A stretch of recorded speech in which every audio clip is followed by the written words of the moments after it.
Shalom, queridos, Deus abençoe a vida de vocês. Mais um capítulo da Bíblia, na verdade, mais início de um estudo, né? 1 Timóteo, capítulo 1, né? Começando mais uma trajetória.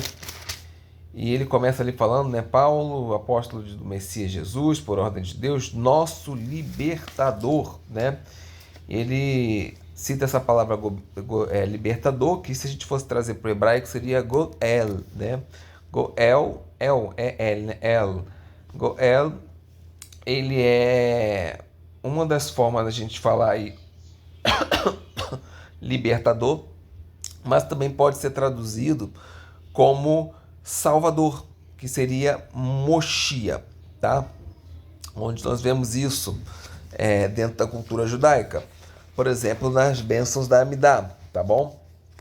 Quando eu vou, por exemplo, na sétima bênção da Amidá, diz assim: olha para a nossa aflição, defende nossa causa e livra-nos rapidamente por amor do seu nome, pois tu és poderoso, libertador, bendito és tu, Adonai, libertador de Israel. Quando eu vou para a primeira bênção da Amidá, né, é citado ali que Deus vai enviar um libertador, então ele diz: bendito és tu, Deus, que se lembra dos feitos piedosos dos patriarcas e que por amor enviarás um redentor, Goel, né, aos filhos de teus filhos, por amor do teu nome, Rei, ajudador, Salvador, Moshia, né, e escudo, bendito és tu, Adonai, escudo de Abraão, tá?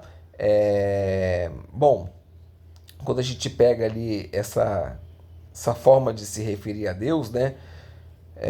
Somente aqui nesse livro, tá? E também algumas vezes em Tito, a gente tem a palavra soter, tá? Que é a palavra que está em grego traduzido por libertador. Essa palavra soter aqui, ela é aplicada a Deus, só que a Deus Pai.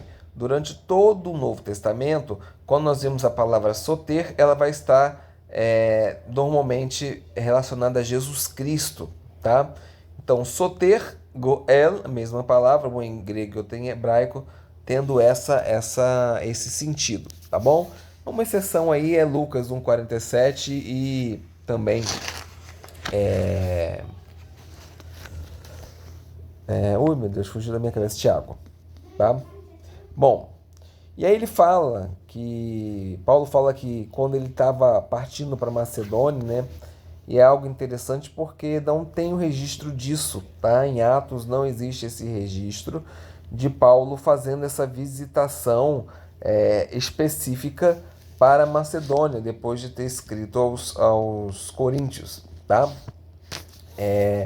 Pode supor que quando ele estava lá em Roma preso, né, a gente tem Atos capítulo 28, que depois dele ele possa ter sido solto para fazer essa viagem, de repente, visitar as igrejas da Macedônia, que seriam ali o quem? Filipe, Tessalônica e os bereianos, né, o povo de Bereia, que é o povo que a gente deveria aprender bastante com eles, né, de consultar e não simplesmente aceitar qualquer coisa que a gente joga para vocês. Inclusive, isso está relacionado também ao que eu falo para vocês aqui. Vocês têm que pesquisar, né? Tem que estudar, vocês têm que ver se realmente é isso. E não simplesmente, encontrei uma opinião contrária aqui, também vou adotar. Não é isso também. É você buscar no Espírito Santo, que Deus ele não vai deixar você no engano jamais, se você o buscar, tá? Bom, e é dada uma ordem para Timóteo, né? Timóteo, ele precisava ali combater pessoas que estavam ensinando doutrinas diferentes, tá? Então, provavelmente eram doutrinas que estavam incluindo elementos judaicos, tá? E elementos também gnósticos, tá? Que poderiam estar sendo ensinados ali dentro, tá? Ou, inclusive, como a forma como os próprios pagãos faziam para usar as práticas judaicas. A gente está vivendo um momento hoje da história que a gente está vendo isso muito acontecer, né? Eu já fui em igrejas que deram, por exemplo, talit para mulheres vestirem, se fazendo uso do símbolo, de um símbolo judaico, de um elemento judaico, né? Só que de uma forma pagã, tá? De forma fora do seu propósito, tá? Diferente do que acontecia, por exemplo, lá na Galácia, né, que as pessoas falavam a respeito de circuncisão, aqui é, era diferente, eles ficavam baseados em mitos, tá? O que são esses mitos? São fábulas, tá? Fábulas, e também eles estavam baseados em genealogias intermináveis, tá?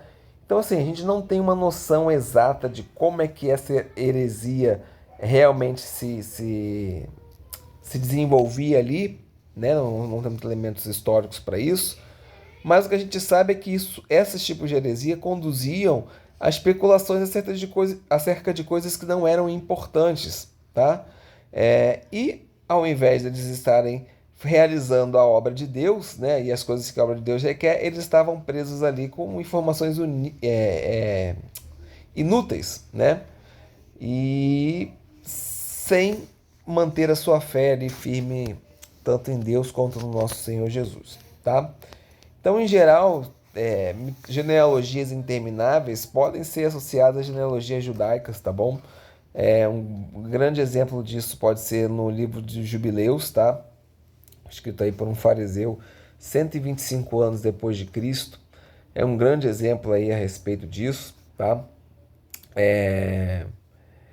Pode ser que na igreja ali as pessoas estavam dando muita importância na questão de você ser judeu, de a salvação estar somente se você for judeu ou se você pertencer a uma família judaica. Então o ensino que Paulo havia dado, por exemplo, a respeito de que os filhos, que os gentios que acreditavam em Jesus eram filhos de Abraão, segundo a fé, poderia estar sendo meio que desligado ali, tá?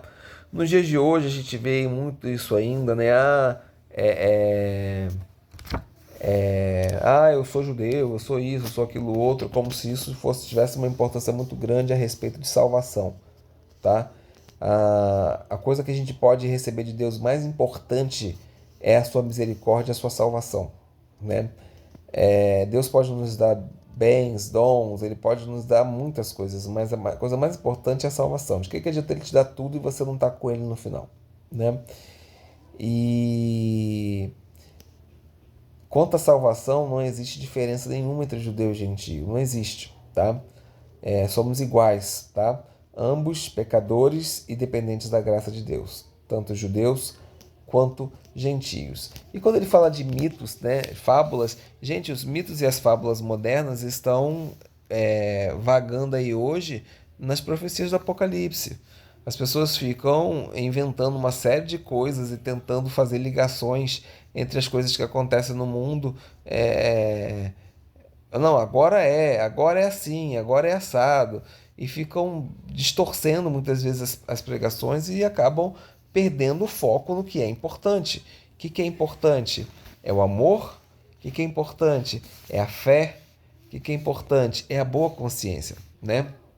E Paulo vai, de certa forma, aí, ampliar o que ele estava dizendo aí nos versículos 3 e 4, quando ele diz para Timóteo que o propósito da ordem que ele estava dando era instigar o amor, né? Que é o mandamento mais importante. E ele vai citar 3 elementos aí dentro disso, né? Que é um coração puro, que é uma boa consciência e que é a fé sincera ou a confiança sincera. Então existiam ali pseudos mestres da Torá que não tinham como alvo principal do ensinamento o amor. Então eles se desviavam desse alvo e aí ficavam se perdendo em discussões que eram infrutíferas, tá? Então eles não entendiam e não sabiam daquilo que eles estavam falando, tá? Então, Paulo, quando cita aí a lei, ele está, obviamente, trazendo um raciocínio judaico, né? Do que ele considera a Torá, como é que eu posso explicar isso para vocês?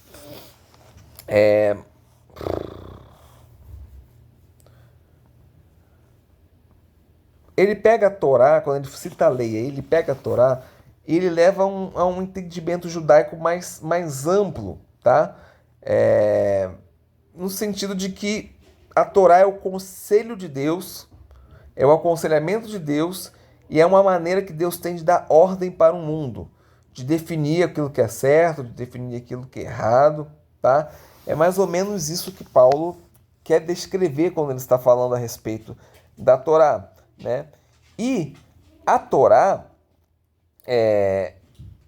ela tem o mesmo peso, tá? Para o judeu e para o gentio. É o mesmo peso.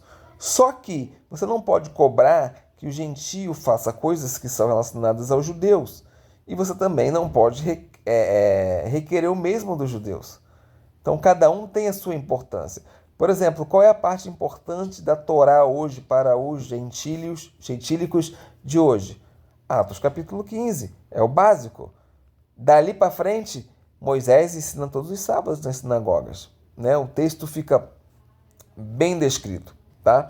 Então, Paulo, ele não ensinava os crentes a simplesmente seguir uma lei e obedecer porque simplesmente havia de ser obedecido, né? Paulo ensinava os crentes a compreenderem e agirem sobre o conceito judaico da lei, né? Então, eles ensinavam ali, de certa forma, os gentílicos a compreenderem o que realmente estava descrito, né?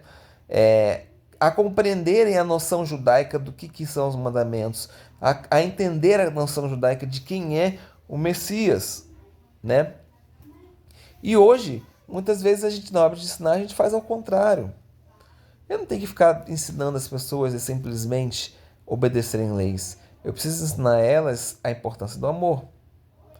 Então, por exemplo, quando eu ensino para elas que elas não podem adulterar a balança, ou seja, elas não podem, nos dias de hoje, né, que a gente não trabalha mais com balança, elas não podem vender uma coisa que custa X, custa R$ 5 e ela está te cobrando 60, tá errado.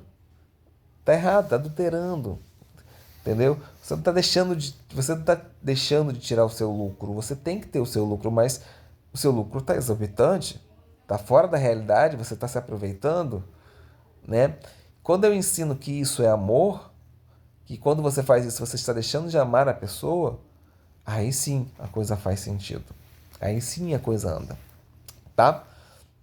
O que o mau uso da Torá, né? Qual o mau uso da lei, como está descrito ali no versículo 8? O que são elementos que vão determinar para mim o que é o mau uso da lei? Por exemplo, exigir que os gentios cumpram aspectos da Torá que são destinados somente para os judeus. Exemplo número 1, é o mau uso da Torá. Exemplo número 2, supor que a Torá, que a lei, pode garantir salvação para você, ou ensinar isso para os demais. Está errado? Terceiro, achar que tradições são mais importantes do que a palavra de Deus. Tradições não são mais importantes do que a palavra de Deus. Quarto, achar que o Novo Testamento não tem importância na lei de Deus. O Novo Testamento tem 1050 mandamentos, meu amigo. Tem muita importância. Outro, usar a lei para afastar as pessoas de Jesus Cristo, ao invés de ajudar as pessoas a se aproximarem dele, né?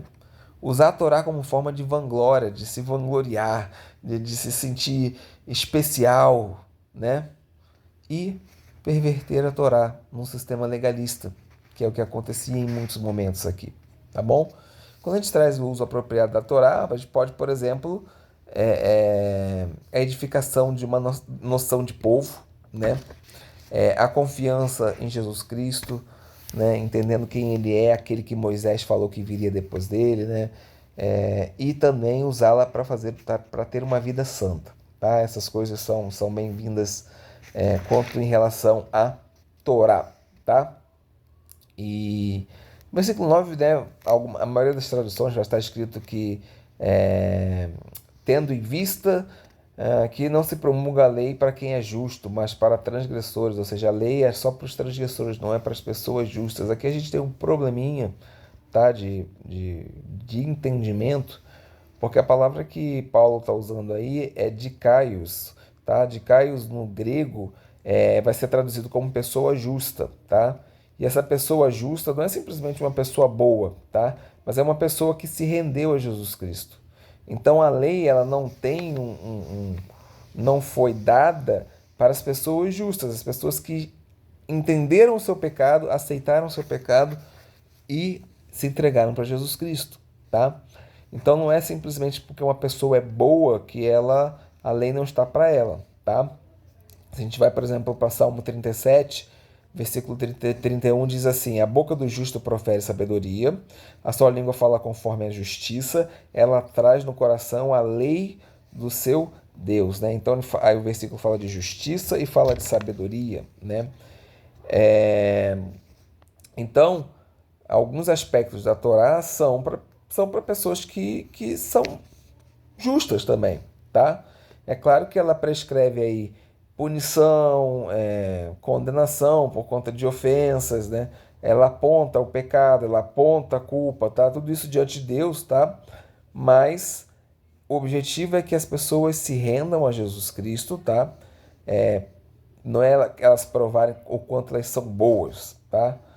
É para elas entenderem o quão pecaminosas elas são. E aí elas vão se render a Jesus Cristo. Aí sim, ela se torna o de Caios, ela se torna essa pessoa justa, essa pessoa boa, cuja lei não tem poder sobre ela, tá?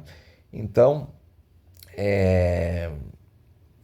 a Torá tem seu papel para os justos, ela tem seu papel para os injustos também, tá bom? Bom, Paulo fala a respeito da misericórdia que ele recebeu, né? Por tudo aquilo que ele tinha feito. Nós temos um exemplo de misericórdia dado pelo próprio Jesus, né? Pai, perdoa-os, eles não sabem o que fazem. Então Paulo fala que ele recebeu misericórdia porque ele era incrédulo. Ele não sabia aquilo que estava acontecendo. Então hoje, por exemplo, tem muitos judeus que de certa forma ignoram Jesus, porque eles aprenderam desse jeito e acham que estão fazendo certo, mas estão em incredulidade, né? Então eles acabam, de certa forma, ignorando Jesus como uma opção para si mesmos, tá? Só que Deus, ele é muito misericordioso e paciente, gente. Então ele vai perfurando toda essa confusão até encontrar aquele lugar de tranquilidade no coração daquela pessoa, onde está bem silenciosa, né? E ali ele consegue ver a alma da pessoa, tá? Então, a graça do nosso Senhor transbordou sobre Paulo, né? E ele se denominou como pecador número um, tá? E essa mesma graça pode recair sobre outras pessoas hoje, que na ignorância delas estão fazendo errado, mas que uma hora ou outra vão ser tocadas pelo Espírito Santo, tá? Bom, o versículo 17 parece ser um hino, ou parece ser como é que eu posso explicar? Uma oração ou um hino, tá? Ele traz elementos interessantes, como por exemplo, ele chama de Rei Eterno, né? Melech Haolam em hebraico, tá em várias orações. Na verdade, seria Senhor do Tempo ou Senhor do Universo, como é normalmente traduzido, mas pode também ser Rei da Eternidade, tá? Traz aí que Deus é invisível, né? A palavra diz que ninguém jamais viu Deus, João 1,18. Fala que é o único Deus, e aí a gente está fazendo referência a Shema, né? Shema Israel, Adonai Eloheinu, Adonai Errados, né? Ouve Israel, Adonai nosso Deus, Adonai é um, né? Deuteronômio 6,4. E finaliza falando sobre profecia, né? Que aí o Timóteo havia recebido profecias, né? E em cima dessas profecias ele deveria buscar encorajamento para combater um bom combate, fazer exatamente como o próprio Paulo tinha feito, né? Nós vemos isso ali em 2 Timóteo 4,7, né? E aí ele dá algumas orientações como as armas essenciais para esse combate aí que ele estaria para fazer, que seria a fé e a boa consciência, tá? E elas são de fato mais importantes do que, por exemplo, a sã doutrina, tá? Porque elas têm a ver com o coração e com o espírito, tá? Não simplesmente com a mente. Então, Paulo, eles precisariam esses dois atributos aí. Timóteo precisaria desses dois atributos. Bom, cita Himeneu, tá? Himeneu achava que a ressurreição já havia ocorrido. Nós vamos ouvir sobre isso em 2 Timóteo capítulo 2. Esse Alexandre aí, ele estava mais para um latoeiro que causou danos e se opôs a Paulo. Nós vemos isso também em 2 Timóteo capítulo 4. Tá? Alguns acham que ele era um judeu messiânico lá de Éfeso, né? que é citado em Atos 19, mas ele está mais para esse camarada aí que se opõe a Paulo. E é citado no capítulo 4 de 2 Timóteo. Tá? E aí nós finalizamos com Paulo, dizendo que entregou eles ao adversário para que aprendam não a insultar a Deus. E o interessante aí é que Satanás é visto aqui não como um oponente independente de Deus, que faz o que ele quer, entendeu? Ele é dado aqui como alguém que está a serviço de Deus, tá? Como alguém que pode servir a um ente que pode servir como um disciplinador do povo de Deus. E a gente vê mais ou menos isso em 1 Coríntios, lá no capítulo 5, tá? É claro que aqui a palavra em grego é deutossim, né, que transmite essa ideia de punição e não de instrução, tá? Mas eu queria te encorajar a tentar entender dessa forma. O inimigo, ele é inimigo da sua alma, da sua vida. A função dele é se alimentar dos seus pecados. Essa é a função dele. Ele se alimenta dos seus pecados. Mas ele não pode fazer um nada sem a permissão de Deus. Ele ainda é servo de Deus. Apesar da sua rebeldia, ele faz aquilo que Deus permite que ele faça. Se Deus falar não, acabou a conversa. Então, muita gente quer colocar o diabo como um oponente de Deus, e ele não é um oponente de Deus. Porque se ele fosse um oponente de Deus, por simples fato de ser oponente de Deus, Deus dava um peteleco nele, e eu não sei quantas galáxias ele ia passar voando, ou ele ia explodir em pó no momento que o dedo de Deus tocasse.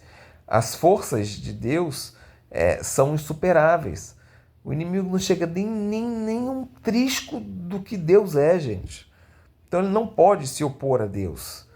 Ele é aquele cachorro que late, que ladra, mas se Deus estiver na frente dele, ele abaixa a cabeça dele e fica quietinho. E muitas das vezes ele acaba fazendo esse serviço. E eu sempre digo para as pessoas, não ache que Deus quer que você vá para o inferno. Quando ele colocou o diabo para fazer essa função, ele não quer que você vá morar lá no final de todos os tempos com ele quando o inferno foi inaugurado. Tá? O que ele quer é que você, ao sentir a pressão que o inimigo tem colocado sobre a sua vida, você se renda a Deus. E aí Deus retira ele de perto de você. Que isso possa ter algum impacto sobre a sua vida. Que Deus abençoe a sua vida. A gente se vê no segundo capítulo. Shalom.